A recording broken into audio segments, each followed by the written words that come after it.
Books make you hope. Books make you dream. Books make you laugh. Books make you scream. This is the Books That Make You show, discussing books with authors and experts, unraveling the inner pages of all the books that help make us who we are. Hosted by Desiree Duffy. Welcome to Books That Make You. I'm your host, Desiree Duffy, and I'm going to put on my rose-colored glasses right now because, I dream of a world with world peace. That's what we're talking about today. Books that make you wish for world peace. Now, isn't this the biggest wish that we all have for our fellow humans? Peace on earth, right? As a matter of fact, I bet you that if you asked a random sampling of people what they'd want if they were just granted one single wish, I bet you a lot of them would say, I wish for world peace. So why is it then, if so many people want world peace, why is it so hard for us to obtain? Religion, politics, certain philosophies, ideologies, and movements tend to want to take us back to the good old days. You've heard that before, right? There's this tendency for people to romanticize how good it used to be.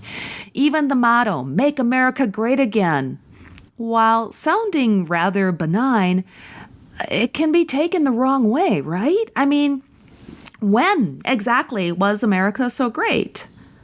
I believe right now we are great, and we are constantly getting better. But by no means are we or were we ever perfect.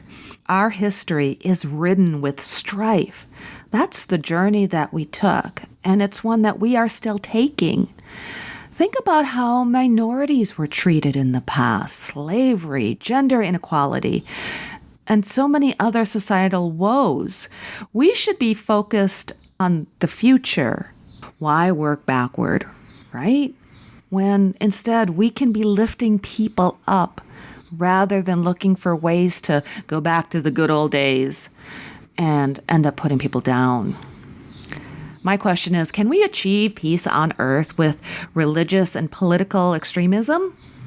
Do I need to take off my rose-colored glasses and accept that people, despite everything, are not really good at heart? Roya Akhavan. She is a PhD and a professor at St. Cloud University, and she is the author of Peace for Our Planet, A New Approach. Roya Akhavan, tell me, am I right? Am I wrong? Should I take off the rose-colored glasses? What's going on? I actually agree with your larger view that humanity has been moving forward since its inception.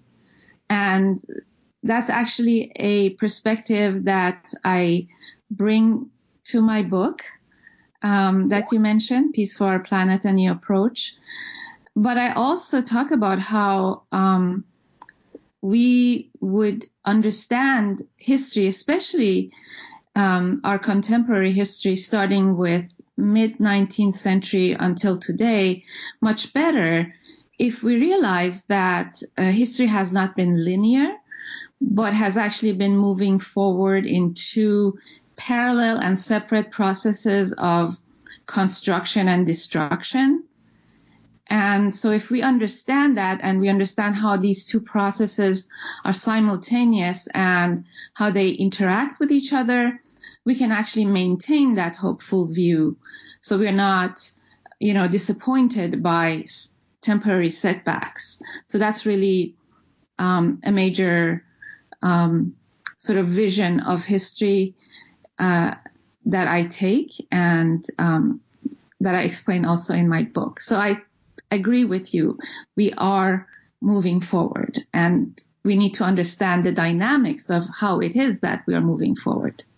So help me understand that too. I like your analogy that we're constructing at the same time we're destructing. I feel like it's almost the old saying of taking 2 steps forward and 1 step back, that we are making progress. Can you talk about those two different paths a little bit more?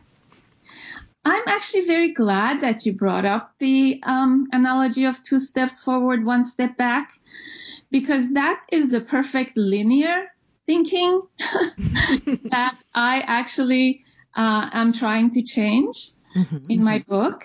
So typically, the paradigms in which we have been thinking about have been linear, whether it's, the 2 step forward, 2 steps forward, 1 step back, or zigzag, or, even like a spiral that goes up and down but moves forward incrementally. These are all, in essence, views that are thinking in linear terms.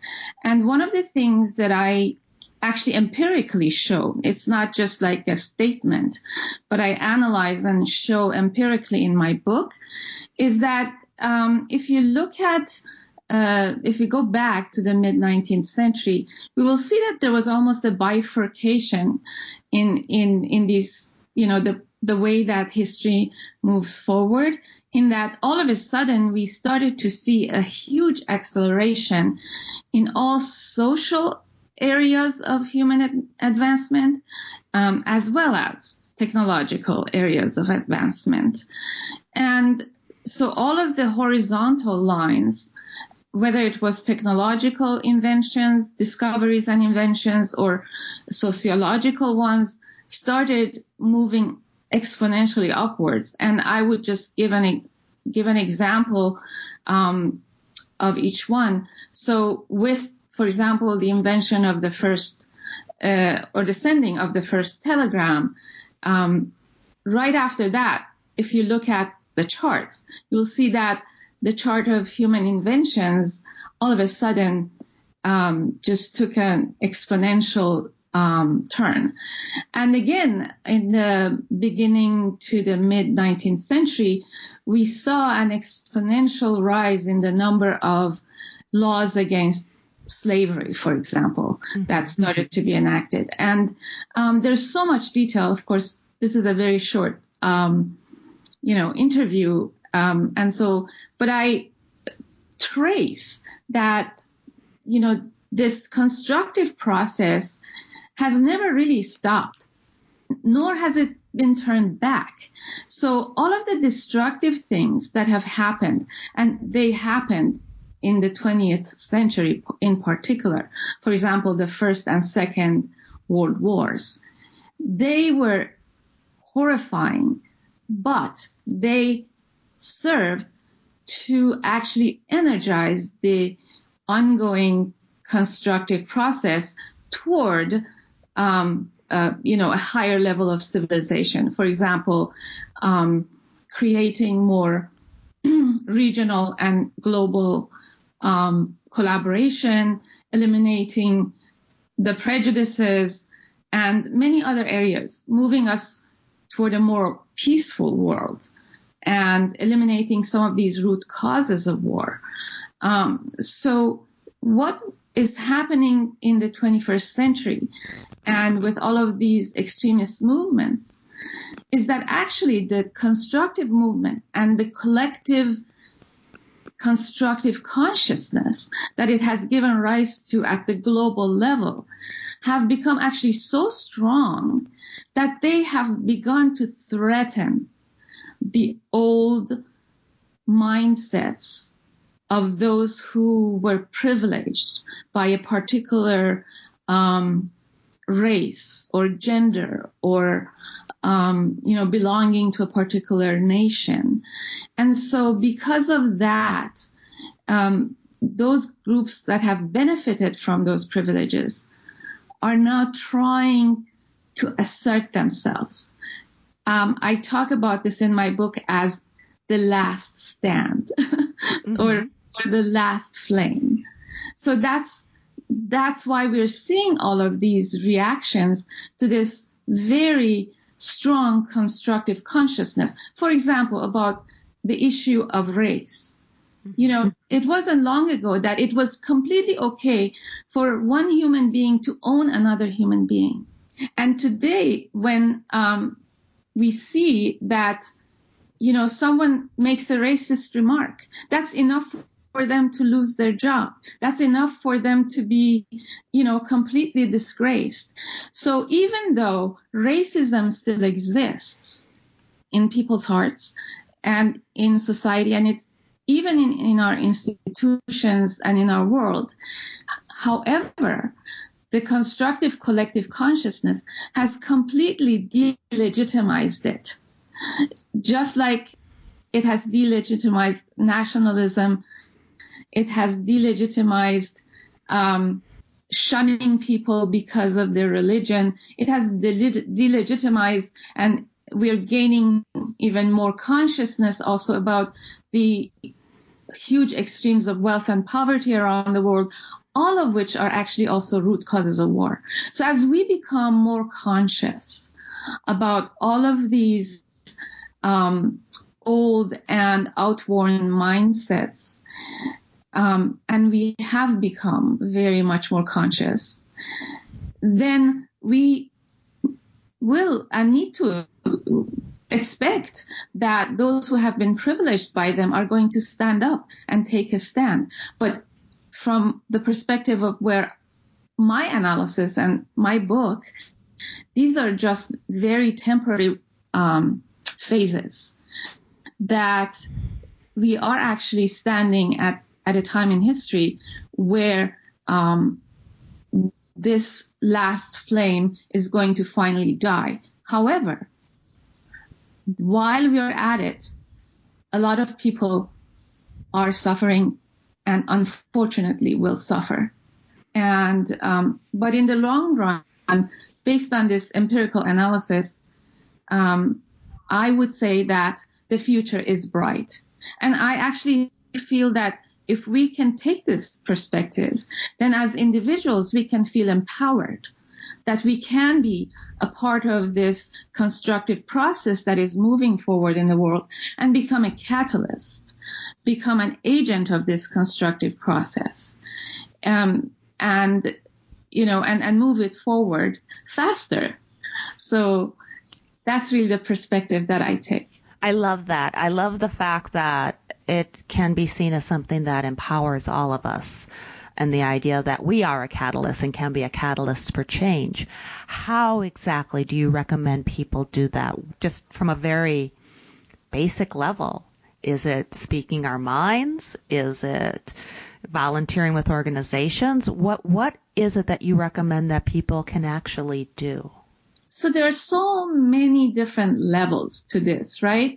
But in really broad terms, there are two levels. One is individual, the other is systemic. So one of the most important best practices, I think, that is really crucial for achieving world peace, both at the individual action and at the systemic levels, is to change our way of thinking from the adversarial model of finding solutions to problems to what I call the consultation model. In other words, it is very important and this does require a personal transformation, so that we have to become independent thinkers, first of all. We need to independently investigate the truth for ourselves and become people who actually truly care about reaching solutions for all. So instead of thinking in terms of, us versus them, mm-hmm. we must think about humanity as a whole. And that is the prerequisite. We have to think about other people as human beings. That is, so the first thing that needs to change at the individual level to really get to a point of achieving peace is an understanding of what one might call the oneness of humanity. So given that, then we can move forward and actually engage in consultation with other people to find solutions to problems for all, not to come into the discussion with a preconceived agenda to win an argument. Mm-hmm. And this is a huge change that needs to happen. That is really, really at the heart of many of our problems at the individual and systemic levels, is that this mindset is actually part of the destructive process. So it is, it's not easy, but I think that as individuals, we can contribute to an atmosphere of engaging other people in conversations and consultation with the pure motivation of reaching a solution. And there is a lot more common ground among people than we give them credit for. So. Oh, absolutely. We have so much more in common with each other than we realize. And it's interesting sometimes because if you listen to people who will argue, because there are lots of arguments happening around the world right now, let's face it, and if you just take that step back and just look at the arguments, they're the same. And they're going to argue against each other. One is going to say their religion is right or their politics are right. The way their government is run is right. But yet at the same time, the divisiveness, the anger, the hate, when you just break all of that away, they're really kind of arguing the same thing. And I love the way you say it, that it's a matter of having these conversations and realizing that we have so much more in common with each other than we have differences. Because if you break that all away, then we can start on a path that brings us together rather than tears us apart. Yes, absolutely. And we really need to, this goes back to the idea of becoming more self-aware, understanding that we should not be a victim of our own dogmas, that we have to really broaden our horizons and understand issues from many different perspectives, and then really search for solutions. And this is actually, happening more and more, even though it's very incremental, but it is happening in many places, despite the fact that, what we mostly see is the destructive process, because that is what we see, in the media, we see around us. As human beings, it's natural for us to be focused on all of the bad things that are happening. But actually, there are a lot of good things also happening when you look at things from a historical perspective. Again, that's something that I have tried to show in my book. And in fact, a lot of the statistics even are very favorable. But it's not about statistics. Statistics about, improvements in health, improvements in literacy, in all of the things that we call Human Development Index, and many other advancements. We are in a much better situation in 2019 than we have ever been in human history. And yet, problems persist, and they need to be acknowledged and they need to be resolved. But we need to get ourselves out of the destructive habits of the past. One of which is two people have to come in with their pre-established dogmas and joust with each other until one falls and the other is victorious. That is not going to do it. Right. And we do see that where politics is almost, it's been turned into a sport. It's our side against your side. You've nailed it as well with the media. Unfortunately, what the media is doing is it's feeding what people are hungry for. And the more you give them what they're hungry for, the more they crave that. It's throwing red meat to them. People have been known. They will tune into something and watch a news report if it's instilling fear in them, or if it's riling up anger or deep, kind of like the primal emotions that we have. And that's what gets ratings, and that's what sells the toothpaste in the commercial on the news broadcast. And so it's this vicious cycle. And it's disheartening when you see these conversations, you hear people arguing, and all you want to do is scream, but hey, it's that division right there that's at the core of our problem. If you can strip that away, then we can have a conversation and move forward. Absolutely. Absolutely. That is so key. And I'm glad you brought up, the issue of the role of the media. I mean, I mentioned it and you built on it.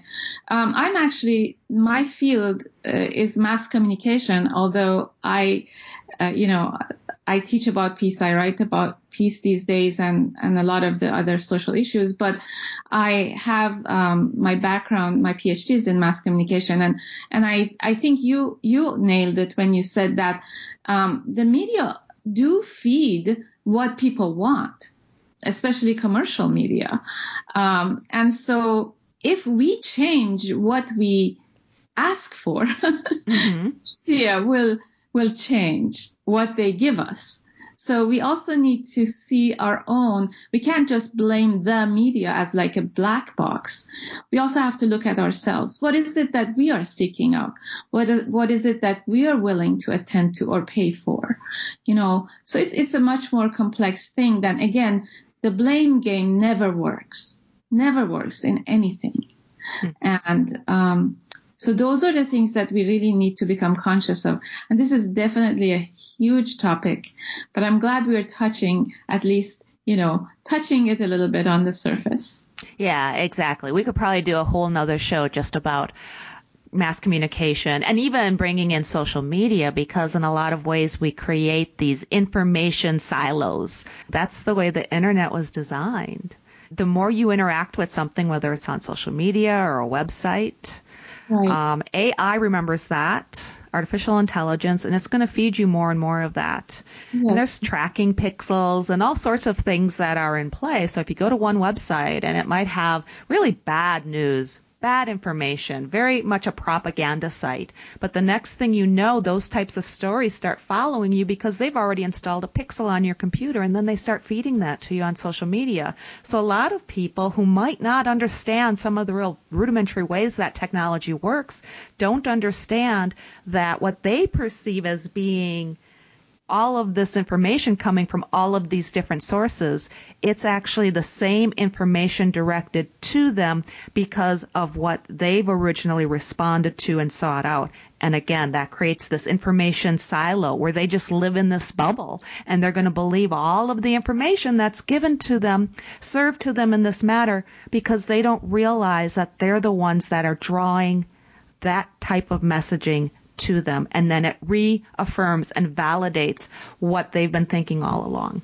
Absolutely. That is a very important phenomenon, what you're calling information silos, or other names, echo chambers, or then also the filter bubbles or the algorithms, all of these things. And they do arise from our tendency to seek out information that actually feeds our pre-existing biases. And that's another thing that, that's the key thing that I teach to my students, whether they're undergraduate, graduate level, and even to people that I talk to, that really the fundamental thing that needs to happen is for us to become aware of our pre-existing notions and prejudices and how they operate, and really rid ourselves to the extent possible of these prejudices and really open our minds. And that, it really starts with that. Everything starts with that. And also embracing the human dignity of all people and understanding that we are all in this together. Yes, I could not agree with that sentiment more. So let's talk more specifically about your book. So tell us. Yes, it's called Peace for Our Planet, a New Approach. Tell me all about it. Well, I actually, this is the product of more than 20 years of study and speaking and reflection But I wrote the book in 2017. Actually, I wrote it in 2016. It was published in 2017. And I have been giving talks both nationally and internationally about various aspects of it. It's available on Amazon, and it has been very well received. I might mention also that it is inspired by a perspective that I have grown up with, although it is not a faith-based book in any way, but I do come from a Baha'i faith background, and I have to acknowledge that perspective does influence my study and my writing. And I think, too, the nice thing about the Baha'i faith is it takes into consideration a lot of other religions, and it's very accepting. And again, it goes back to that core message of bringing people together. Can you tell me then, who do you feel is the audience for your book? Who should be grabbing a copy right now from Amazon? Yeah, I actually, I wrote this book to be a book that anyone who is interested in playing a role in achieving world peace, or who is interested in the topic of peace, would be able to pick up and read. I tried to make it very accessible and also not very long-winded. It's only 125 pages, but it has a lot in it. And I feel I was inspired, actually, to be able to put so much into such a small book. So I think it's written for anyone who has any interest in the topic of peace. And also, if people are feeling disheartened about what's going on in the world, in the thankfully all 5-star reviews I've had on Amazon, every single review mentions how this book has given them hope. So I think another name for this book could have been Reasons for Hope. Oh, so, yeah. I love that. As you can tell from my opening monologue, I feel like I need a little bit of hope sometimes, because it's really easy to get disheartened and to see the negative and to dwell in what is perceived. And I understand now the difference in the linear thought as opposed to your viewpoint. But it's really easy to get muddled down in that and to lose hope. So I love the fact that your book focuses on renewing hope. Yes, and doing so in an empirical and evidence-based way.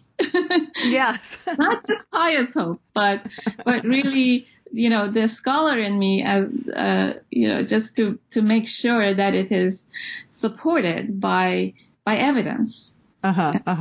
So, well, and I love that because, we can look back in history and we can look at the negative things and the bad things. And sometimes I just wonder, how could we be on the path we are today when we know where this is going to go? Because we can look at different times in history and say, this happened before and it didn't work out so good. But I love the fact that if we're making progress the way you say, that what we're going through right now is, quote unquote, a normal reaction to how we need to grow. Right? Absolutely. And, one last thing I would add is, because I teach research methods, and one of the first things I teach is that you cannot have science unless you have both, the trends, the data, but also an explanation for the trends and data. And I think the explanation for we have the data. They are moving forward in a positive way. And the explanation for it also exists in that we have come to embrace the fundamental ideas that are necessary for this progress to continue. Unlike even, a century ago, we have come to understand the idea of human dignity, of human rights, of the need to collaborate, of the fact that women and men are equal, and so many other things. Even today's science is showing us, is telling us that unlike what we have been told for so many decades, human beings are not aggressive by nature. And that really our ability to collaborate and to be altruistic has been the key factor that has enabled us to survive and grow. So everything is leading us towards sustaining the trend toward progress, peace, and justice. We just have to make sure on the way we don't let the destructive process disrupt us, to create hardships and suffering again at really huge scales. Wonderful. I love your message. I am so happy you were able to join me today.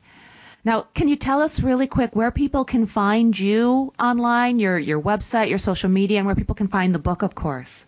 Yes. So the book is on Amazon.com. So that's easy. If you just Google me, you will find me. Just put in Roya Akhavan and it's all out there. I have, most of it is, my LinkedIn. I do have a website, but it's mostly there are some videos of me where I've spoken. There's a 15-minute short video that I collaborated on. It's a short documentary called The Struggle for Justice. It's on YouTube. I recommend that.